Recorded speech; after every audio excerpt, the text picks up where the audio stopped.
Now as to Manannan the proud, son of Lear, after he had made places for the rest of the Tuatha De Danann to live in, he went away out of Ireland himself, and some said he was dead, and that he got his death by Ullin Fé Barderg of the Red Edge in battle.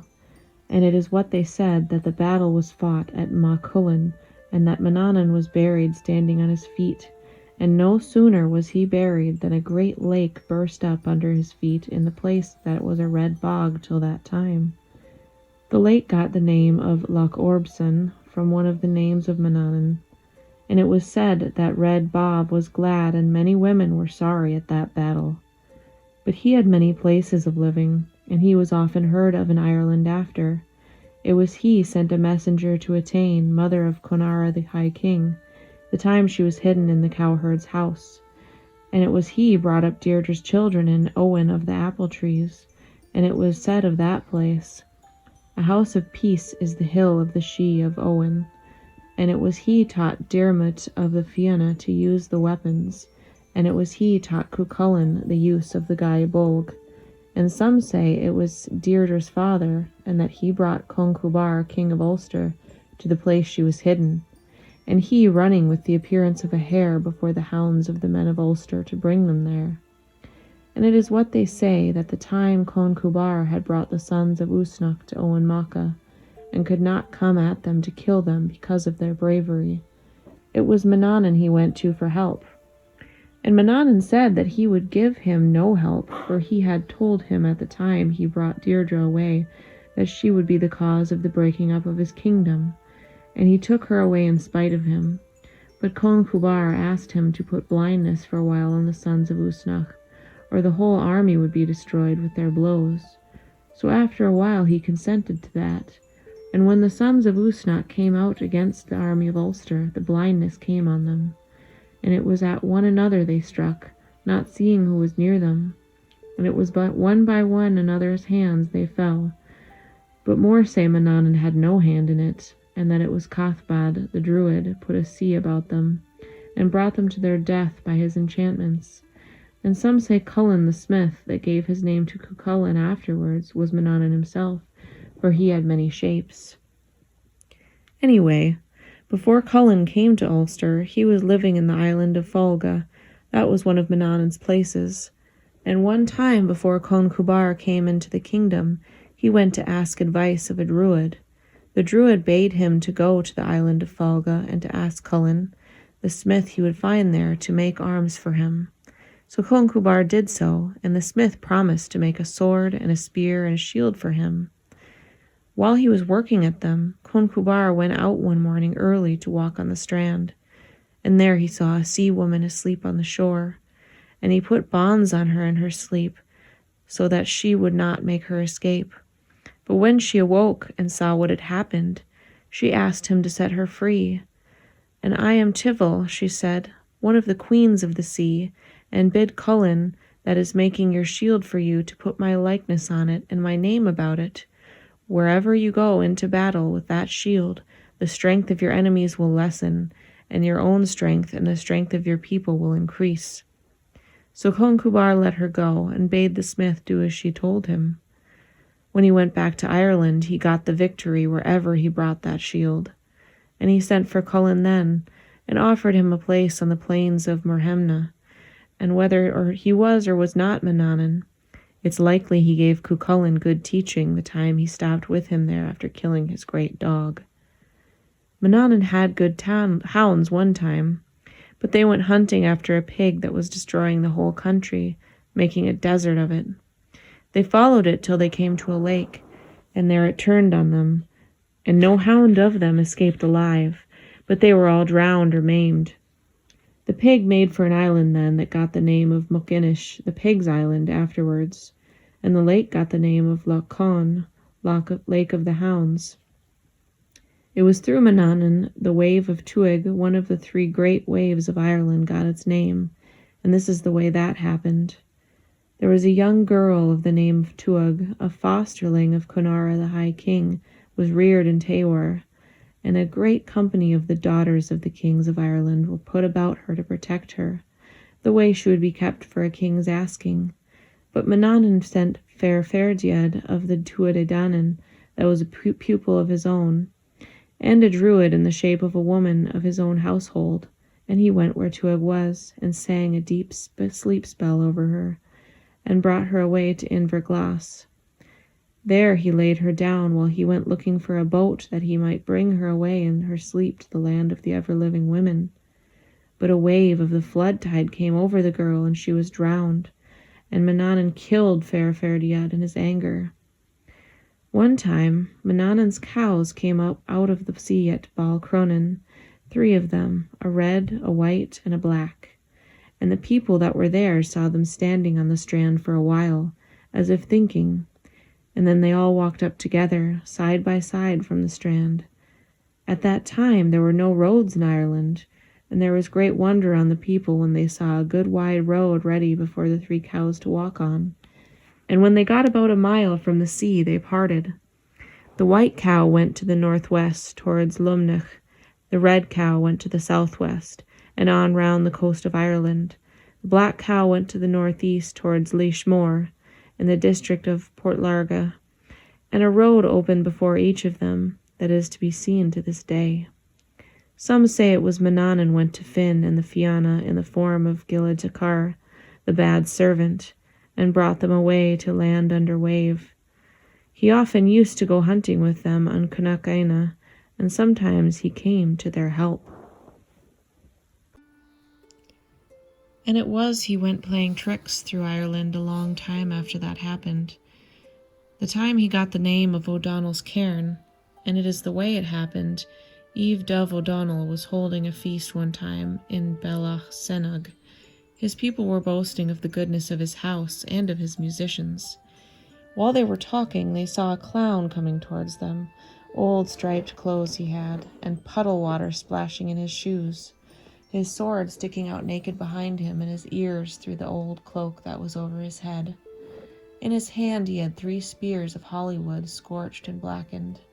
He wished O'Donnell good health, and O'Donnell did the same to him, and asked where did he come from. "It's where I am," he said. "I slept last night at Dún Monaghay of the King of Alban.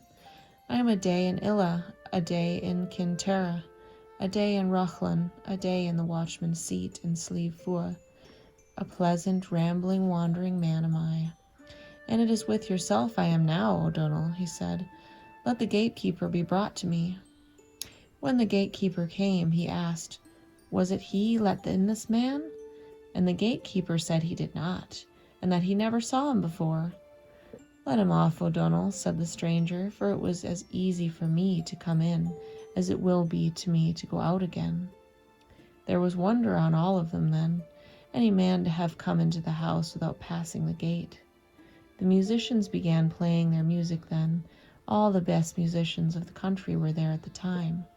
They played very sweet tunes on their harps, but the strange man called out, "By my word, O'Donnell, there was never a noise of hammers beating on iron in any bad place that was so much to listen to as this noise your people are making now."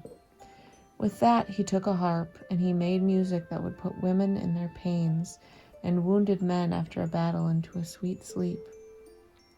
It is what O'Donnell said, "Since I first heard talk of music of the She that is played in the hills and under the earth below us, I never heard better music than your own. And it is a very sweet player you are," he said. "One day I am sweet, another day I am sour," said the clown. Then O'Donnell bade his people to bring him up to sit near himself. "I have no mind to do that," he said. "I would sooner be as I am, an ugly clown, making sport for high-up people." Then O'Donnell sent him down clothes, a hat and a striped shirt, a coat, but he would not have them. "I have no mind," he said, "to let high-up people be making a boast of giving them to me." They were afraid then he might go from them. They put 20 armed horsemen and 20 men on foot to hold him back from leaving the house, and as many more outside at the gate, for they knew him not to be a man of his world. "What are these men for?" he said. "They are to keep you here," said O'Donnell. "By my word, it is not with you I will be eating my supper tomorrow," he said, "but at Connachaina, where Shean, son of Earl, is, in Desmoomin. If I find you giving one stir out of yourself between this and morning, I will knock you into a round lump there on the ground, said O'Donnell. But at that the stranger took up the harp again. He made the same sweet music as before, and when they were all listening to him, he called out to the men outside, Here I am coming, and watch me well now, or you will lose me. When the men that were watching the gate heard that, they lifted up their axes to strike at him.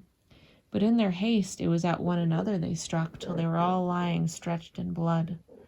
Then the clown said to the gatekeeper, Let you ask 20 cows and 100 of free land of O'Donnell, as a fee for bringing his people back to life, and take this herb, he said, and rub it in the mouth of each man of them, and he will rise up whole and well again.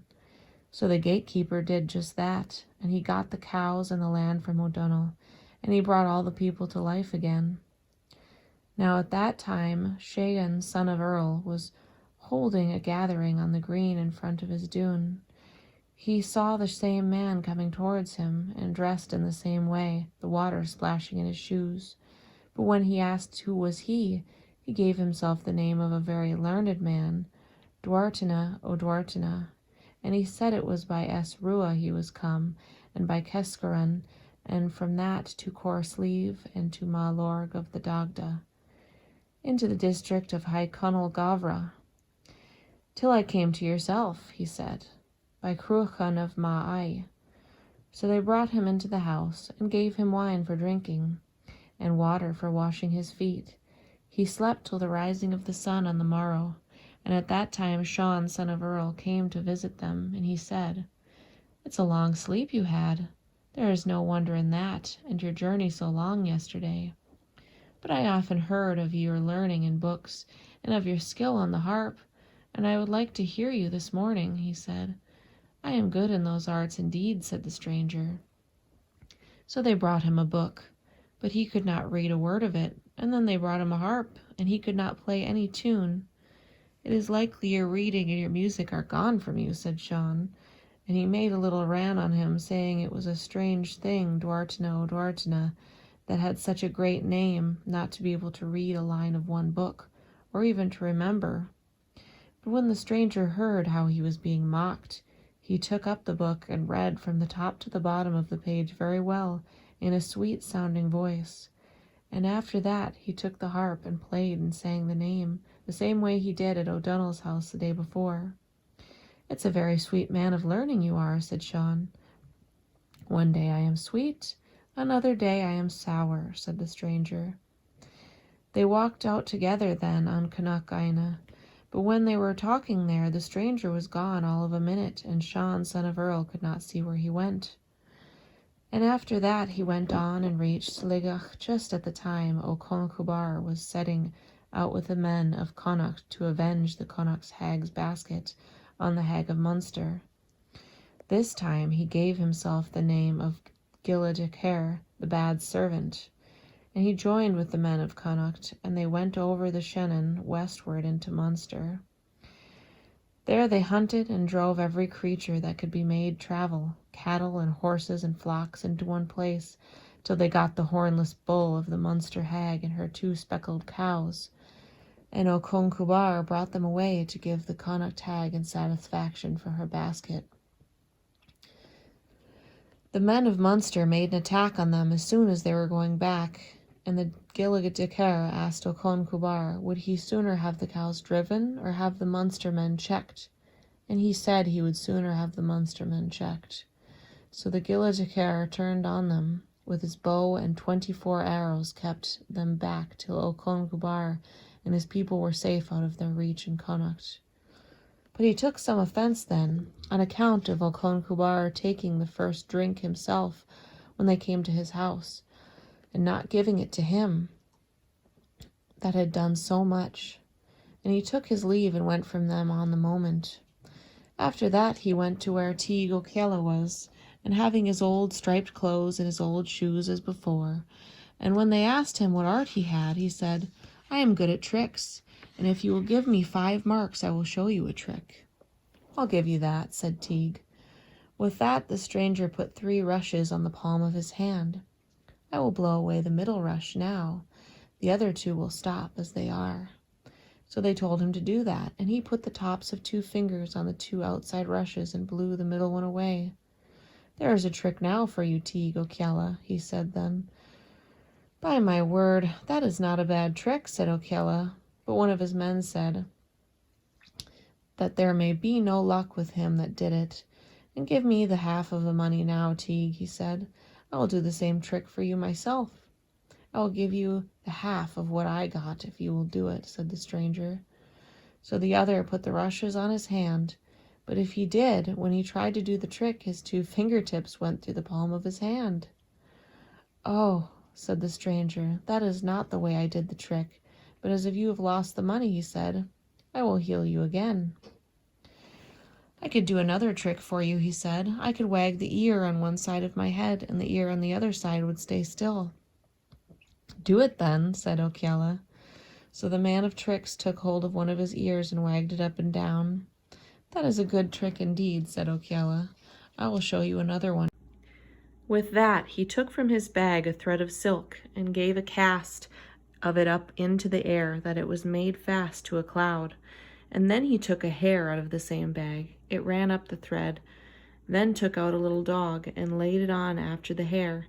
It followed yelping on its track, and after that again he brought out a little serving boy and bade him to follow dog and hare up the thread.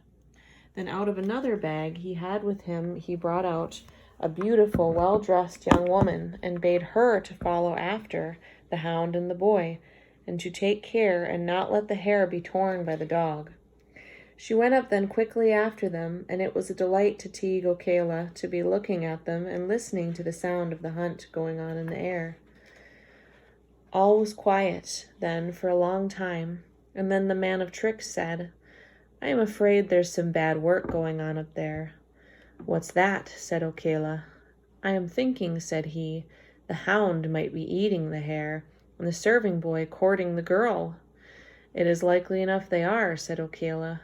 With that the stranger drew in the thread, and it's what he found, the boy making love to the girl, and the hound chewing the bones of the hare. There was great anger on the man of tricks when he saw that, and he took his sword and struck the head off the boy. "I do not like a thing of that sort to be done in my presence," said Teague O'Kella. "If it did not please you, I can set it all right again," said the stranger.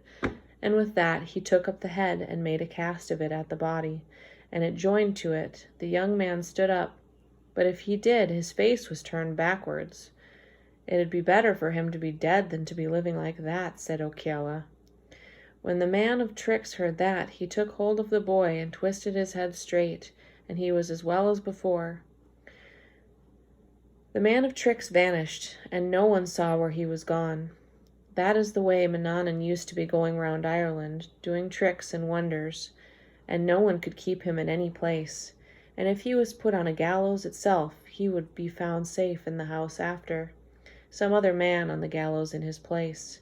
But he did no harm, and those that would be put to death by him, he would bring them to life again with an herb out of his bag. And all the food he would use would be a vessel of sour milk and a few crab apples, and there was never any music sweeter than the music he used to be playing. And there were some that went to Manannan's country beyond the sea, and that gave an account of it afterwards. One time Bran, son of Fable, was out by himself near his dune, and he heard music behind him, and it kept always after him. At last he fell asleep with the sweetness of the sound, and when he awoke from his sleep, he saw beside him a branch of silver, having white blossoms, and the whiteness of the silver was the same as the whiteness of the blossoms. He brought the branch in his hand into the royal house. When all his people were with him, they saw a woman with strange clothing standing in the house. She began to make a song for Bran, and all the people were looking at her and listening to her, and this is what she said. "I bring a branch of the apple tree from Owen, from the far island around which are the shining horses of the son of Lear. A delight of the eyes is the plain where the host hold their games, Curra racing against chariot in the white silver plain to the south. There are feet of white bronze under it, shining through life and time, a comely level land through the length of the world's age, and many blossoms falling on it. There is an old tree there with blossoms and birds calling from among them. Every color is shining there, delight is common, and music and the gentle voice plain in the silver cloud plain to the south. Keening is not used, or treachery, in the tilled familiar land. There is nothing hard or rough, but sweet music striking on the ear. To be without grief, without sorrow, without death, without any sickness or weakness, that is the sign of Owen. It is not common wonder that it is. There is nothing likened to its mists. The sea washes the wave against the land. Brightness falls from its hair. There are riches, there are treasures of every color in the gentle land, the beautiful land, the bountiful land. Sweet music to be listening to, the best of wine to drink. Golden chariots in the plain of the sea, rising up to the sun with the tide. Silver chariots and bronze chariots on the plain of sports.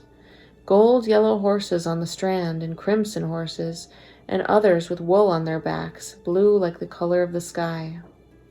It's a day of lasting weather. Silver is dropped on the land, a pure white cliff on the edge of the sea, getting its warmth from the sun. The host race over the plain of sports. It is beautiful, and not weak their game is. Death or the ebbing of the tide will not come to them in the many-colored land. There will come at sunrise a fair man, lighting up the level lands. He rides upon the plain that is beaten by the waves. He stirs the sea till it is like blood. An army will come over the clear sea, rowing to the stone that is in sight, that 100 sounds of music come from. It sings a song to the army. It is not sad through the length of time. It increases music with hundreds singing together. They do not look for death or the ebb tide. There are 3 times 50 far islands in the ocean to the west of us, and every one of them twice or 3 times more than Ireland. It is not to all of you I am speaking, though. I have made all these wonders known. Let Bran listen from the crowd of the world to all the wisdom that has been told. Do not fall upon a bed of sloth. Do not be overcome by drunkenness. Set out on your voyage over the clear sea, and you may chance to come to the land of women. With that, the women went from them, and they did not know where she went. And she brought away her branch with her, for it leaped into her hand from Bran's hand, and had he not the strength to hold it. Then on the morrow Bran set out upon the sea, and 3 companies of 9 along with him. And one of his foster brothers and comrades was set over each company of 9. When they had been rowing for 2 days and 2 nights, they saw a man coming towards them in a chariot over the sea. The man made himself known to them, and he said that he was Manannan, son of Legare. Then Manannan spoke to him in a song, and it is what he said. It is what Bran thinks. He is going in his curragh over the wonderful, beautiful, clear sea. But to me, from far off in my chariot, it is a flowery plain he is riding on. What is a clear sea to the good boat Bran is in is a happy plain with many flowers to me in my 2-wheeled chariot. It is what Bran sees, many waves beating across the clear sea. It is what I myself see, red flowers without any fault. The seahorses are bright in summertime, as far as Bran's eyes can reach. There is a wood of beautiful acorns under the head of your little boat. A wood with blossom and with fruit that has the smell of wine, a wood without fault, without withering, with leaves the color of gold. Let Bran row on steadily. It is not far to the land of women. Before the setting of the sun you will reach Owen of many-colored hospitality. With that Bran went from him. After a while he saw an island, and he rowed around it. There was a crowd on it, wondering at them, and laughing, and they were all looking at Bran and his people. But they would not stop to talk with them, but went on giving out gusts of laughter. Bran put one of his men on the island then, but he joined with the others, and began to stare the same way as the men of the island. Bran went on rowing round about the island, and whenever they went past his own man, his comrades would speak to him, but he would not answer, but would only stare and wonder at them.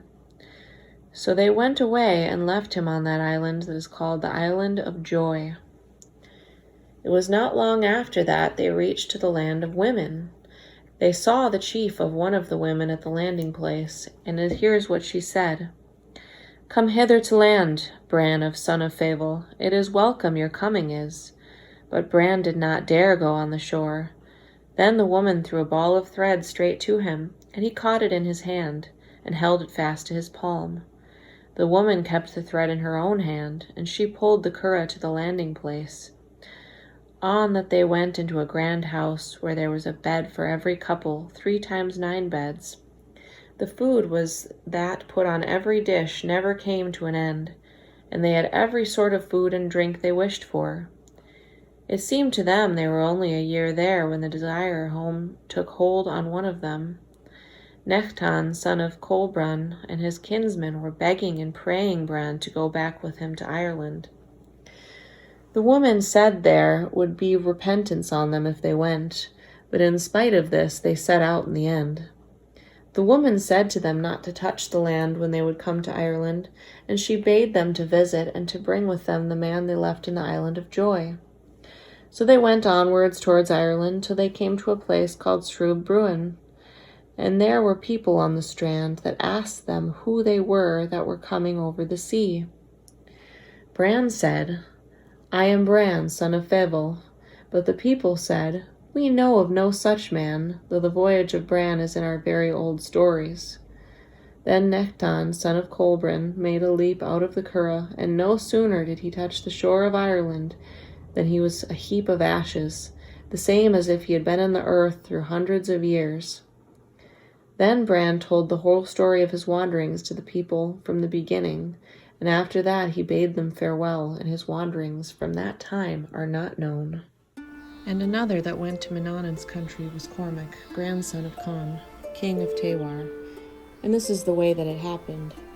He was by himself in Tewar one time, and he saw an armed man coming towards him, quiet, with high looks and having gray hair, a shirt ribbed with gold thread next to his skin, broad shoes of white bronze between his feet and the ground, a shining branch having 9 apples of red gold on his shoulder. And it is delightful the sound of that branch was, and no one on earth would keep in mind any want or trouble or tiredness when that branch was shaken for him. Whatever trouble there might be on him, he would forget it at the sound. Then Cormac and the armed man saluted one another, and Cormac asked, Where did he come from?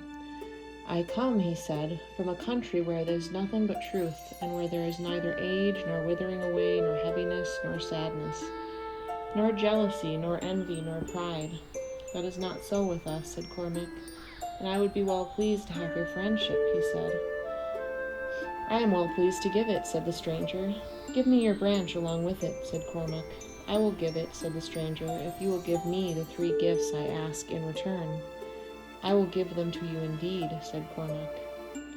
Then when the strange man left the branch and went away, and Cormac did not know where he was gone to, he went back then into the royal house, and there was wonder on all the people when they saw the branch, and he shook it at them, and put them all asleep from that day to the same time on the morrow. At the end of a year the strange man came back again, and asked for the first of his 3 requests. You'll get it, said Cormac. I will take your daughter Isle today, said the stranger. So he brought away the girl with him, and the women of Ireland gave 3 loud cries after the king's daughter. But Cormac shook the branch at them until it put away sorrow from them, and put them all into their sleep. That day, a month, the stranger came again, and he brought Cormac's son, Carpra Lidfacar, away with him. There was crying and lamenting without end in Tewar after the boy, and on that night no one ate or slept. They were all under grief and very downhearted. But when Cormac shook the branch, their sorrow went from them. Then the stranger came the 3rd time, and Cormac asked, What did he want? It is your wife, Edna, I am asking this time, he said. And he went away then, bringing Edna the queen along with him. But Cormac would not bear that, and he went after them, and all his people were following him. In the middle of the plain of the wall, a thick mist came on them, and when it was gone, Cormac found himself alone on a great plain. He saw a great dune in the middle of the plain, with a wall of bronze around it, and in the dune a house of white silver, it half thatched with white wings of birds, and there was a great troop of the riders of the Sidhe all about the house, and their arms full of white birds' wings for thatching. But as soon as they put on the thatch, a blast of wind would come and carry it away again. Then he saw a man kindling fire, and he used to throw a thick oak tree upon it, and when he would come back with a second tree, the first one would be burned out. "I will be looking at you no longer," Cormac said then, "for there is no one here to tell me your story, and I think I could find good sense in your meanings if I understood them," he said. Then he went on to where there was another dune, very large and royal, and another wall of bronze around it, and 4 horses within it. He went in and saw a great king's house, having beams of bronze and walls of silver, and its thatch of the wings of white birds. And then he saw on the green a shining well, and 5 streams flowing from it, the armies drinking water in turn, and the last 9 lasting purple hazels of Buin growing over it. And they were dropping their nuts into the water, and the 5 salmon would catch them and send their husks floating down the streams. The sound of the flowing of those streams is sweeter than any music that men sing. Then he went into the palace, and he found there waiting for him a man and a woman, very tall, having clothes of many colors. The man was beautiful as to shape, and his face wonderful to look at. And as to the young woman that was with him, she was the loveliest of all women of the world, and she having yellow hair and a golden helmet. There was a bath there, and heated stones going in and out of the water of themselves, and Cormac bathed himself in it. "Rise up, man of the house," the woman said after that, "for this is a comely traveler has come to us, and if you have one kind of food or meat better than another, let it be brought in." The man rose up, and then he said, "I have but 7 pigs, but I could feed the whole world with them, for the pig that is killed and eaten today, you will find it alive again tomorrow." Another man came into the house then, having an axe in his right hand and a log in his left hand, and a pig behind him. "It's time to make ready," the man of the house said, "for we have a high guest with us today." Then the man struck the pig and killed it. He cut the logs and made a fire and put the pig on it in a cauldron. "It's time for you to turn it," said the master of the house after a while. "There would be no use doing that," said the man, "for never and never will the pig be boiled until a truth is told for every quarter of it." "Then let you tell yours first," said the master of the house. "One day," said the man, "I found another man's cows in my land, and I brought them with me into a cattle pound. The owner of the cows followed me, and he said he would give me a reward to let the cows go free. So I gave them back to him, and he gave me an axe. When a pig is to be killed, it is with the axe it is killed, and the log is cut with it, and there is enough wood to boil the pig, enough for the palace besides. And that is not all, for the log is found whole again in the morning, and from that time till now that is the way they are." "It is true indeed, that story is," said the man of the house. They turned the pig in the cauldron then, and but 1/4 of it was found to be cooked. "Let us tell another true story," they said. "I will tell one," said the master of the house. "Ploughing time had come, and when we had a mind to plough that field outside, it is the way we found it ploughed and harrowed and sowed with wheat. When we had a mind to reap it, the wheat was found in the haggard, all in one thatched rick. We have been using it from that day to this, and it is no bigger and no less." Then they turned the pig, and another quarter was found to be ready. "It's my turn now," said the woman. "I have 7 cows," she said, "and 7 sheep, and the milk of the 7 cows would satisfy the whole of men of the world if they were in the plain drinking it, and it is enough for all the people of the land of promise, and it is from the wool of the 7 sheep all the clothes they wear are made." And at that story the 3rd quarter of the pig was boiled. "If these stories are true," said Cormac to the man of the house, "you are Manannan, and this is Manannan's wife, for no one on the whole ridge of the world owns these treasures but himself. It was to the land of promise he went to look for that woman, and he got those 7 cows with her." They said to Cormac that it was his turn now, so Cormac told them how his wife and his son and his daughter had been brought away from him, and how he himself had followed them till he came to that place. And with that the whole pig was boiled, and they cut it up, and Cormac's share was put before him. "I never used a meal yet," said he, "having 2 persons only in my company." The man of the house began singing to him then, and put him to sleep. When he awoke, he saw 50 armed men, and his son and his wife and his daughter along with them. There was great gladness and courage on him then, and ale and food were given out to them all.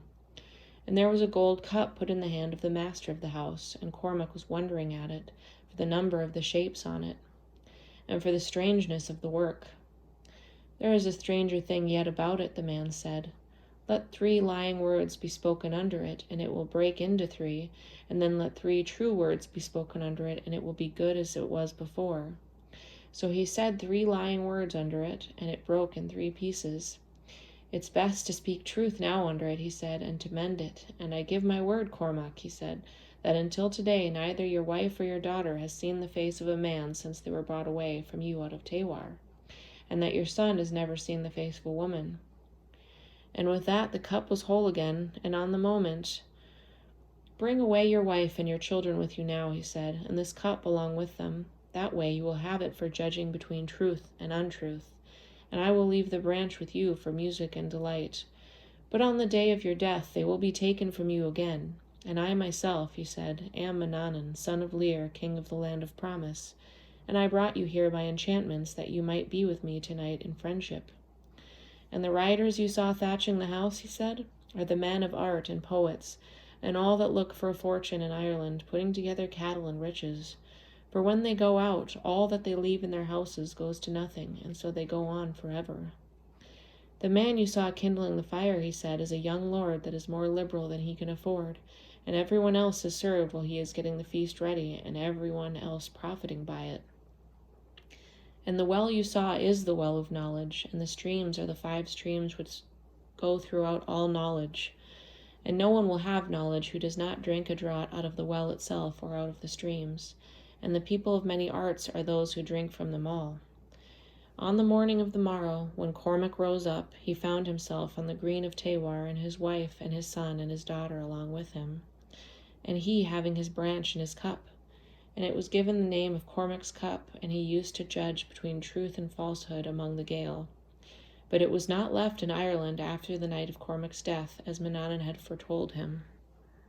It was in the time of the Fianna of Ireland that Ciavan of the curling hair, the king of Ulster's son, went to Manannan's country.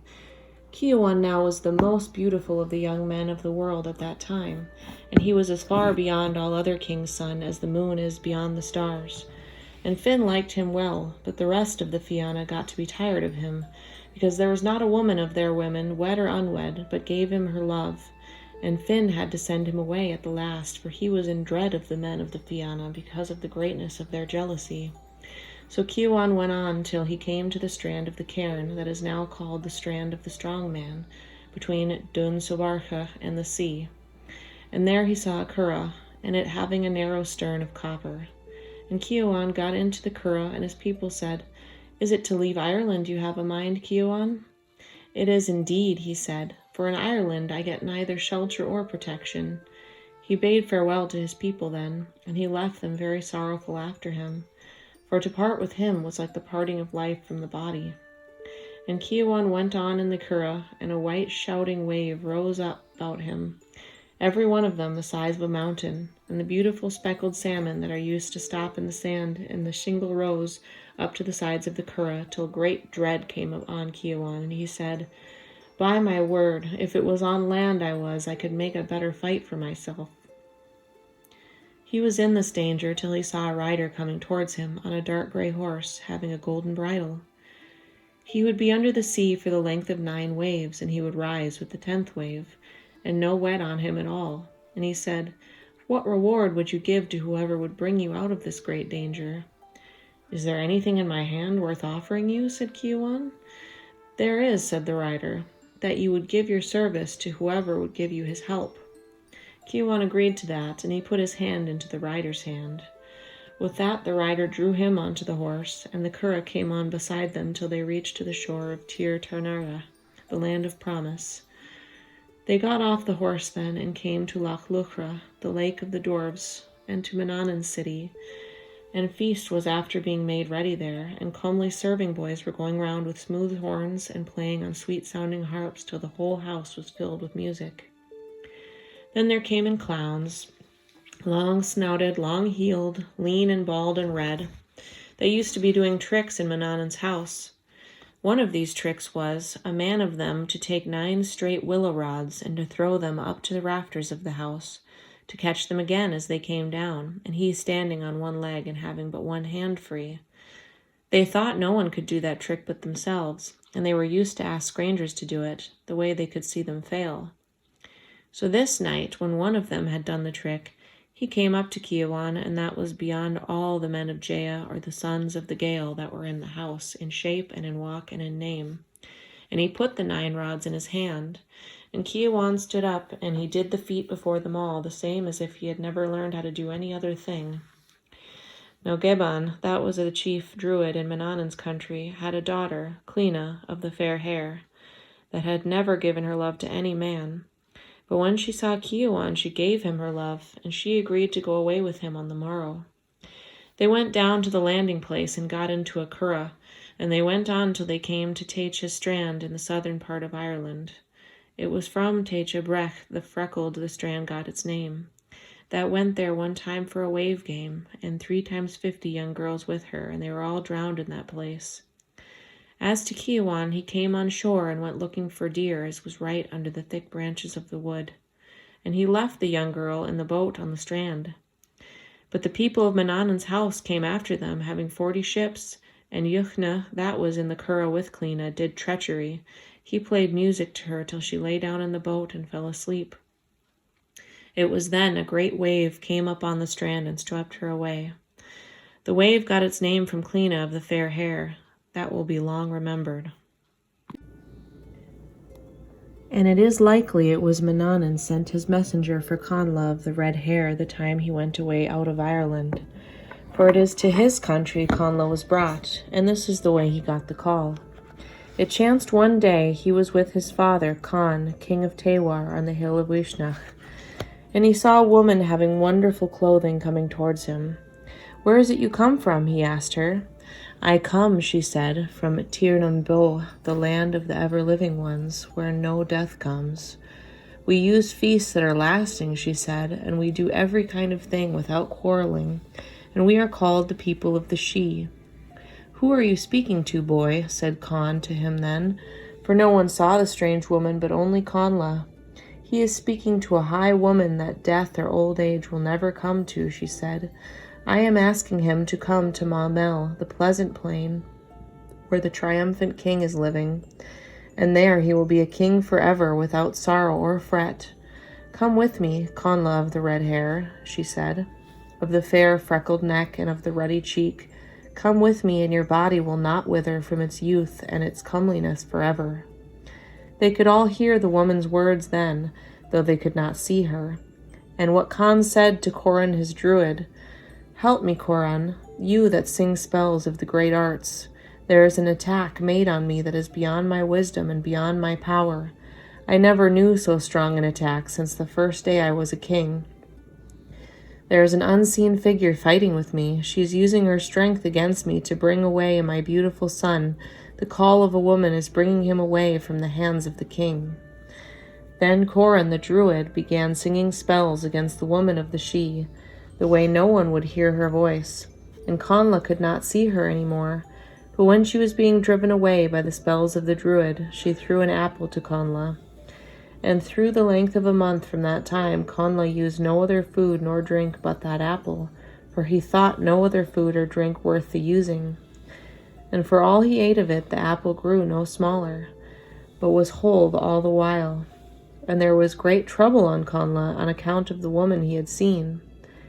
At the end of a month, Connla was at his father's side in Ma Achermonin, and he saw the same woman coming towards him. And it is what she said. "It is a high place indeed, Connla, among dying people, and death before him. But the ever-living ones," she said, "are asking you to take the sway over the people of Tera, for they are looking at you every day in the gatherings of your country among your dear friends." When Con the king heard her voice, he said to his people, Call Corin, the druid, to me, for I hear the sound of the woman's voice again." But on that she said, "O Con, fighter of 100, it is little love and little respect the wonderful tribes of Trogmor, the great strand, have for druids, and where its law comes, it scatters the spell on their lips." Then Con looked to his son Conla to see what he would say, and Conla said, "My own people are dearer to me than any other thing, yet sorrow has taken hold of me because of this woman." Then the woman spoke to him again, and it is what she said. "Come now into my shining ship, if you will come to the plain of victory. There is another country it would not be worse for you to look for, though the bright sun is going down. We shall reach to that country before night. That is the country that delights the mind of every one that turns to me. There is no living race in it, but women and girls only." And when the woman had ended her song, Conla made a leap from his people into the shining boat, and they saw him sailing away from them far off, as if in a mist, as far as their eyes could see. It is away across the sea they went, and they have never come back. Only the gods know where it was they went. And another that went to the land of the ever-living ones, but that came back again, was Teague, son of Cian, son of Olil. And this is the way that happened. It was one time Teague was going his next heir's round into the west of Munster, his two brothers, Arnalach and Owen, along with him, and Cathman, son of Tabern, that was king of the beautiful country of Fressen that lay just to the southeast of the Great Plain, was searching the sea for what he could find just at that time, and 9 of his ships with him. They landed at Barra de Vundus to the west of Munster, and the country had no stir in it, so they slipped ashore, and no one took notice of them till they were all surrounded, both men and cattle. And Teague's wife, Levan, daughter of Conchubar Abrachatru of the Red Brows, and his 2 brothers, and a great many of the people of Munster, were taken by the foreigners and brought away to the coasts of Fressen. And Cathman took Levan to be his own wife. He put hardship on Teague's 2 brothers. Owen he put to work a common ferry across a channel of the coast, and Arnalach to cut firing to keep up fires for all the people. And all the food they got was barley seed and muddy water. As to Teague himself, it was only by his courage and the use of his sword he made his escape. But there was great grief and discouragement on him, his wife and his brothers to have been brought away. But he had 40 of his fighting men left that had each killed a man of the foreigners, and they had brought one in alive. This man told them news of the country he came from. When Teague heard that, he made a plan in his own head, and he gave orders for a curragh to be built that would be fit for a long voyage. Very strong it was, and 40 ox hides on it of hard red leather, that was after being soaked in the bark. And it was as well fitted with masts and oars and pitch and everything that was wanting. And they put every sort of meat and drink and of clothes in it that would last them through the length of a year.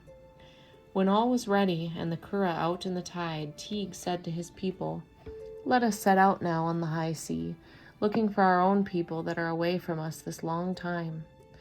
They set out then over the stormy, heavy flood, till at last they saw no land before them or behind them, but only hillsides of the great sea. And farther on again they heard the singing of a great flock of unknown birds, and pleasant white-bellied salmon were leaping about the curragh on every side. And seals very big and dark were coming after them, breaking through the shining wash of the oars, and great whales after them, breaking through, and great whales after them again, so that the young men liked to be looking at them, for they were not used to see the like before. They went on rowing through 20 days and 20 nights. At the end of that time they got sight of high land, having a smooth coast. When they reached it, they all landed, and they pulled up the curragh and lit their fires, and food was given out to them. They were not long making an end of it. They made beds for themselves then on the beautiful green grass, and enjoyed their sleep till the rising of the sun on the morrow. Teague rose up then, and put on his arms, and went out. 30 of his men went along with him to search the whole island. They went all through it, but they found no living thing on it, man or beast, but only flocks of sheep. The size of the sheep were past all telling, as big as horses they were, and the whole island was filled with their wool. There was one great flock beyond all the others, all of very big rams, and one of them was biggest of all. 9 horns he had, and he charged on Teague's chief men, attacking them and butting at them. There was vexation on them then, and they attacked him again. There was a struggle between them. At the first, the ram broke through 5 of their shields, but Teague took his spear that there was no escape from, and made a lucky cast at the ram and killed him. They brought the ram to the curragh and made it ready for the young men to eat, and they stopped 3 nights on the island, and every night it was a sheep they had for their food. They gathered a good share of the wool and put it in the curragh because of the wonder and the beauty of it.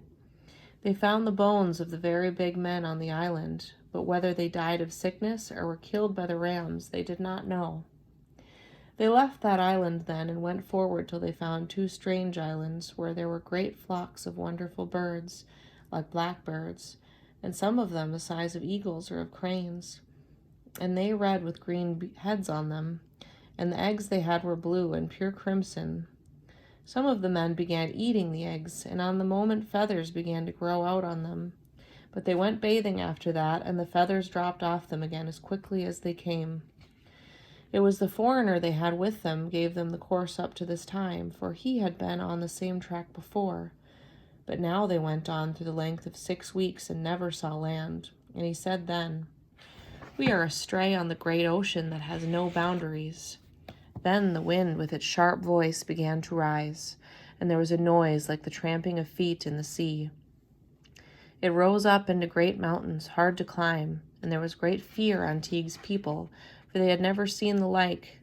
But he began to stir them up to rouse them, and he bade them to meet the sea like men. "Do bravery," he said, "young men of Munster, and fight for your lives against the waves that are rising up and coming at the sides of the curragh." Teague took one side of the curragh then, and his men took the other side, and he was able to pull it round against the whole 29 of them, and to bail it out and keep it dry along with that.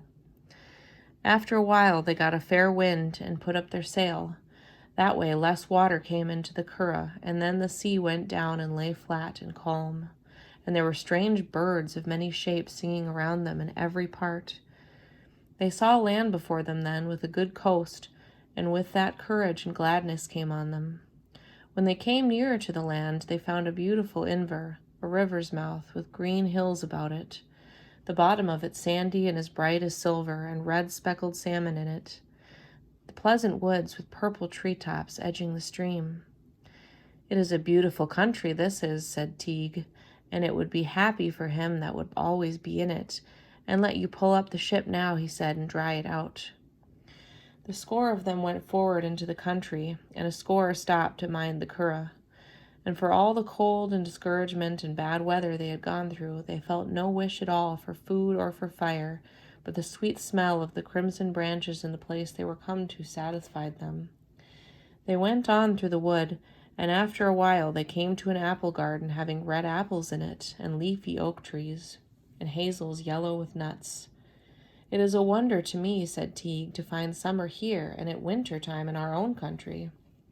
It was a delightful place they were in, but they went on into another wood, very sweet-smelling, and round purple berries in it, every one of them bigger than a man's head, and beautiful shining birds eating the berries.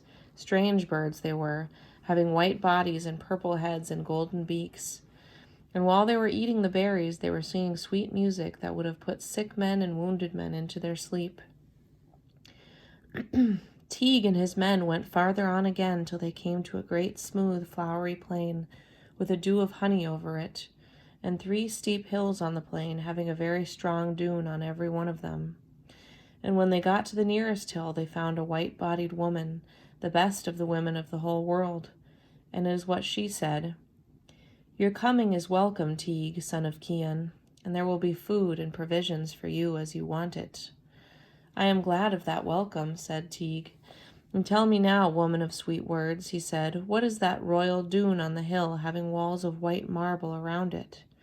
"That is the dune of the royal line of the kings of Ireland, from Haramon, son of Maled, to Con of the 100 Battles. That was the last to go into it." "What is the name of this country?" Teague said then. "It is Inishlocha, the lake island, she said, and there are 2 kings over it, Rudruch and Crocha, sons of Bav. And then she told Teague the whole story of Ireland, the time of the coming of the sons of the Gael. That is well, said Teague then, and you have good knowledge and learning. And tell me now, he said, who is living in that middle dune that has the color of gold? It is not myself will tell you that, she said, but go on to it, and you will get knowledge of it. With that she went from them into the dune of white marble. Teague and his men went on then till they came to the middle dune. There they found a queen of beautiful shape, and she wearing a golden dress. Health to you, Teague, she said. I thank you for that, said Teague. It is a long time your coming on this journey was foretold, she said. What is your name, he asked then. I am Kesser, she said, the first ever that reached Ireland. But since I and the men that were with me came out of that dark, unquiet land, we are living forever in this country. Tell me, woman, said Teague, who is it lives in that dune having a wall of gold about it? It's not hard to tell that, she said. Every king and every chief man and every noble person that was in a high place of all those that had power in Tuatha Dé Danann. It is good knowledge and learning you have, said Teague. Indeed, I have good knowledge of the history of the world, she said. And this island is the 4th paradise of the world. And as to the others, they are Inish Dalib of the south and Inish Erkendra to the north, and Adam's paradise in the east of the world. Who is there living in that dune with the silver walls, said Teague then. I will not tell you that, although I have knowledge of it, said the woman. But go to the beautiful hill where it is, and you will get knowledge of it. They went on then to the 3rd hill, and on top of the hill was a very beautiful resting place, and 2 sweethearts there, a boy and a girl, comely and gentle. Smooth hair they had, shining like gold, and beautiful green clothes of the one sort, and any one would think them to have had the same father and mother. Gold chains they had around their necks, and bands of gold above those again. And Teague spoke to them. Oh, bright, comely children, he said, it is a pleasant place you have here. And they answered him back, and they were praising his courage and his strength and his wisdom, and they gave him their blessing. It is how the young man was. He had a sweet-smelling apple, having the color of gold in his hand, and he would eat a 3rd part of it, and with all he would eat it would never be less. And that was the food that nourished the 2 of them. Neither age or sorrow could touch them when once they had tasted it. Who are you yourself? Teague asked him then. I am son to Con of the 100 Battles, he said. Is it Conla you are? Said Teague. I am indeed, said the young man, and it is this girl of many shapes that brought me here. And she, the girl, said, I have given him my love and my affection, and it is because of that I brought him to this place.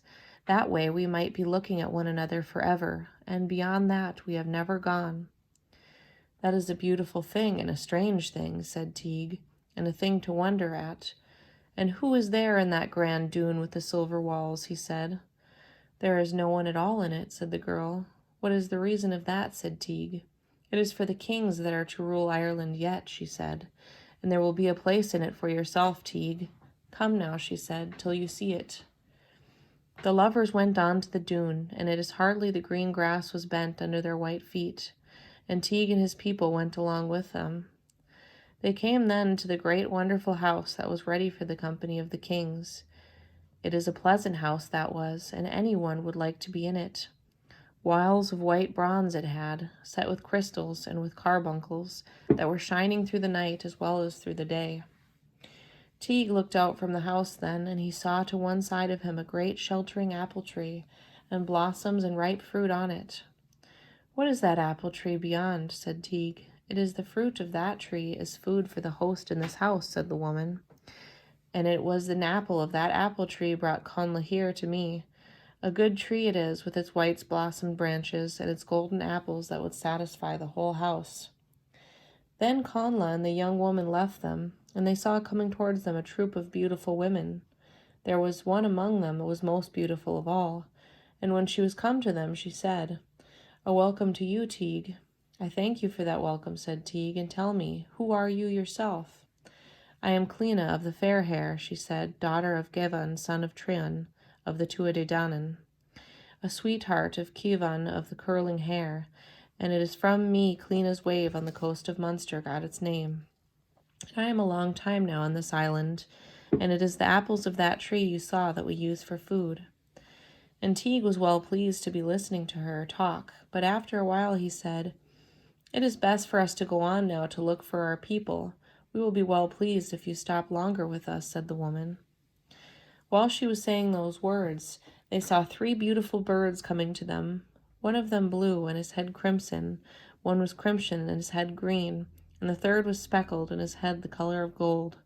They lit on the great apple tree, and every bird of them ate an apple, and they sang sweet music then that would put sick men into their sleep.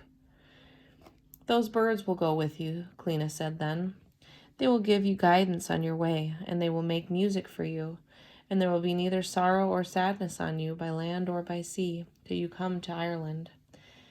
Bring away this beautiful green cup with you," she said, "for there is power in it, and if you do but pour water into it, it will be turned to wine on the moment. Do not let it out of your hand," she said, "but keep it with you, for at whatever time it will escape from you, your death will not be far away. It is where you will meet your death in the green valley at the side of the Boyne, and it is wandering wild deer will give you a wound. After that, it is strangers who will put an end to you. And I myself will bury your body, and there will be a hill over it, and the name it will get will be Cries Esu." They went out of the shining house then, and Clena of the fair hair went with them to the place they had left their ship, and she bade their comrades a kindly welcome, and asked them how long they had been in that country. "It seems to us," they said, "we are not in it but only one day." "You are in it through the whole length of a year," she said, "and through all that time you used neither food nor drink. But however long you would stop here," she said, "cold or hunger would never come on you." "It would be a good thing to live this way always," said Teague's people when they heard that. But he himself said, "It is best for us to go on and to look for our people. We must leave this country, although it is displeasing to us to leave it." Then Clena and Teague bade farewell to one another, and she gave her blessing to him and to his people, and they set out then over the ridge of the sea, and they were downhearted after leaving that country until the birds began to sing for them, and then their courage rose up, and they were glad and light-hearted. When they looked back, they could see the island they had come from, because of a druid mist that came on it and hid from them. Then by the leading of the birds they came to the country of Frisian, and they were in a deep sleep through the whole voyage. Then they attacked the foreigners and got the better of them, and Teague killed Cathman, the king, after a hard fight, and Leven, his wife, made no delay, and came to meet her husband and her sweetheart, and it is glad she was to see him. After they had rested a while, they faced the sea again, and Teague and his wife Leven and his 2 brothers, and a great many other treasures along with them, and they came home to Ireland safely at the last. And another that went to visit Maumelle, the happy plain, was Legare, son of the king of Connacht, Crimthan Cos. He was out one day with the king his father near Loch Nan, the lake of birds, and the men of Connacht with them. They saw a man coming to them through the mist. Long, golden yellow hair he had, and it streamed after him. And at his belt a gold-hilted sword. In his hand 2 5-barred darts, a gold-rimmed shield on his back, a 5-folded crimson cloak about his shoulders.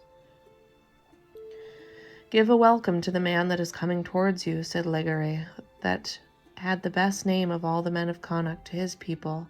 And to the stranger he said, "A welcome to the champion we do not know." "I am thankful to you all," said he. "What is it you are come for, and where are you going?" said Legare then.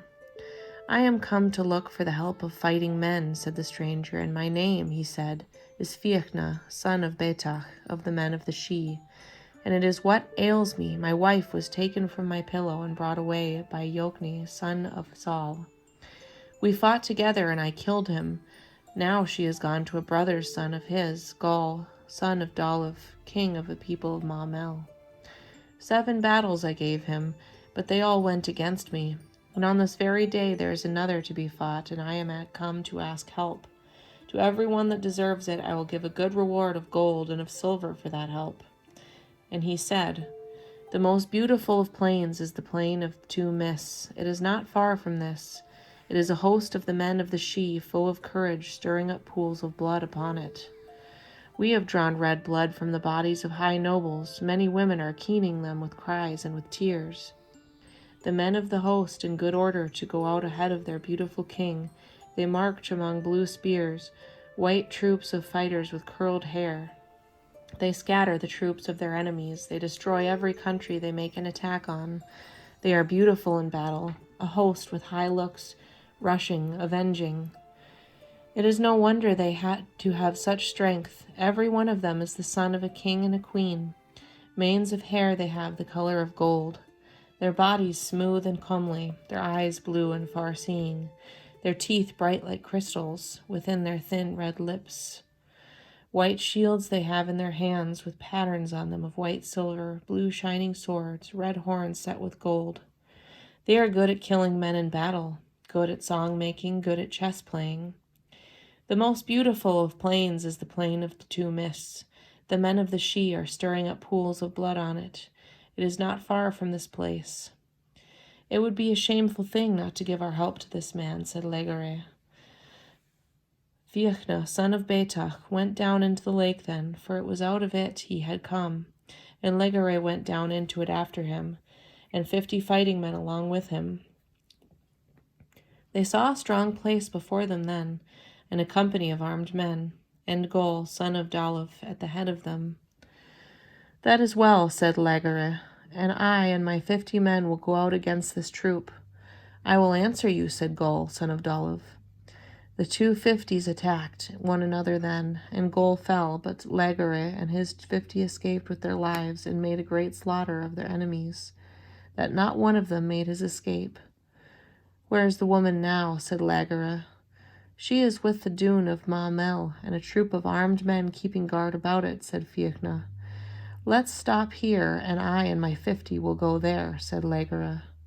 So he and his men went to the dune, and Legare called out to the men that were about it. Your king has got his death. Your chief men have fallen. Let the woman come out, and I will give you your own lives. The men agreed to that, and they brought the woman out. When she came out, she made this complaint. It is a sorrowful day that swords are reddened for the sake of the dear dead body of Gol, son of Dalif. It was he that loved me. It was himself I loved. It is little Legare Levan cares for that. Weapons were hacked and were split by Gol. It is to Fiachna, son of Beatach, I must go. It is Gol, son of Dalif, I loved. And that complaint got the name of the Lament of the Daughter of Yoki the Dumb. Legare went back with her then till he put her hand in Fiachna's hand, and that night Fiachna's daughter, Dergrenya, a tear of the sun, was given to Legare as his wife. 50 other women were given to his fighting men, and they stopped with them there to the end of a year. At the end of that time, Legare said, Let us go and ask news of our own country. If you have a mind to go, said Fiachna, bring your horses with you, but whatever happens, he said, do not get off from them. So they set out then, and when they got back to Ireland, they found a great gathering of the whole of the men of Connacht that were keening them. When the men of Connacht saw them coming, they rose up to meet them and to bid them welcome. But Legare called out then, Do not come to us, for it is to bid you farewell we are here. Do not go again from us, said Crimthan of his father, and I will give you the sway over the 3 Connachts, their silver and their gold, their horses and their bridles, their beautiful women, if you will not go from us. And here's what Legare said. In the place we are gone to, the armies move from kingdom to kingdom. They listen to the sweet-sounding music of the Sidhe. They drink from shining cups. We talk with those we love. It is beer that falls instead of rain. We have brought from the dune of the pleasant plain 30 cauldrons, 30 drinking horns. We have brought the complaint that was sung by the sea, by the daughter of Yoki the Dumb. There is a wife for every man of the 50. My own wife to me is the tear of the sun. I am made master of a blue sword. I would not give for all your whole kingdom one night of the nights of the Sidhe. With that, Legare turned from them and went back to the kingdom, and he was made king there along with Fiachna, son of Beatach, and his daughter, and he did not come out of it yet.